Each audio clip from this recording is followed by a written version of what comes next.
민주당이 또 하나의 선을 넘었습니다. 차명 주식거래 의혹으로 낙마한 이춘석 의원의 빈자리에 문재인 정부 시절 검찰과의 전면전을 이끌었던 추미애 의원을 법사위원장으로 내정했습니다. 이건 단순한 인사가 아닙니다. 사법 시스템을 통째로 장악하겠다는 정치적 선언이자 앞으로 벌어질 입법 독주의 서막입니다. 문제는 이게 민주당이 스스로 무너뜨린 정치의 룰이라는 점입니다. 21대 국회 후반기 민주당은 국회의장은 자신들이 맡되 법사위원장은 국민의힘에 넘겼습니다.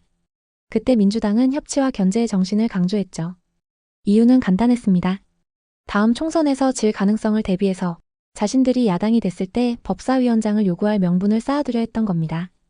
하지만 2024년 총선에서 압승하자 지금은 국회의장도 법사위원장도 다 가져갔습니다. 자기들도 동의한 관례를 스스로 깨버린 겁니다. 이 법사위원장 야당 목 관례는 언제부터였을까요? 2004년 17대 국회부터 시작된 이 관례는 최소 15년 이상 지속된 국회의 정치적 견제 장치였습니다. 입법의 최종 관문인 법사위를 야당에 맡겨 입법 독주를 견제하자는 최소한의 균형 장치였죠. 그 전인 16대 국회에서는 대통령은 새천년 민주당, 국회 제1당은 한나라당이었고 국회의장과 법사위원장 모두 제1당인 한나라당이 가져갔습니다.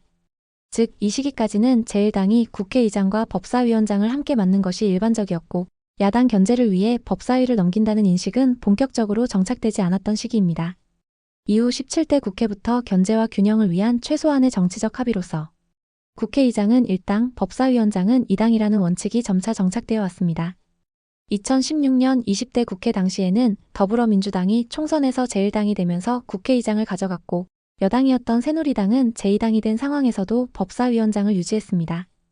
이 경우는 야당이 법사위원장을 맡는다는 관례가 적용되지 않은 예외적 상황이긴 하지만 국회의장과 법사위원장을 모두 여당이 독식하지는 않았던 점에서 지금과는 다릅니다. 즉, 국회의장과 법사위원장을 동시에 야당에게 넘긴 건 아니었지만 국회의장은 1당이 가져가고 법사위원장은 2당이 맡는다는 관례는 17대 이후 정착되어 온 정치적 균형의 결과였고 당시 보수 정당이 이를 존중한 것은 제도적 신뢰를 지키려는 정치적 선택이었습니다. 게다가 추미애는 단순한 의원이 아닙니다. 민주당 당대표까지 지냈고 문재인 정부에선 법무부 장관으로서 검찰과의 전면전을 이끌었던 정치적 투사입니다. 그런 인물이 법사위원장이 된다? 법사위원장은 정치 전면에 서는 자리가 아니라 입법의 절차적 균형을 조율하는 곳입니다. 추미애는 그 급이 아닙니다. 당대표, 장관 출신 인사가 법사위를 맡는 건 협치가 아니라 사실상 선전포고입니다. 정치적 조율보다는 전면전을 예고한 인사로 받아들여질 수밖에 없습니다. 이런 일은 처음이 아닙니다. 검찰이 조국, 백원우, 송철호를 수사하자 민주당은 검찰에 힘을 빼겠다며 공수처를 밀어붙였습니다. 명분은 고위공직자 비리 감시였지만 실제론 정권 수사 차단이 본질이었습니다. 그 공수처는 초대처장부터 편향성 논란에 시달렸고 결국 정치적 무력화 기구로 전락했습니다. 그리고 이제는 유튜버들입니다. 윤석열 정부도 김어준이나 서울이소리 같은 친민주당 성향의 유튜버들을 분명히 불편하게 여겼을 겁니다. 특히 이들 유튜버가 정부를 조롱하거나 음모론을 퍼뜨릴 때마다 보수 진영에선 강력 대응을 요구하기도 했죠.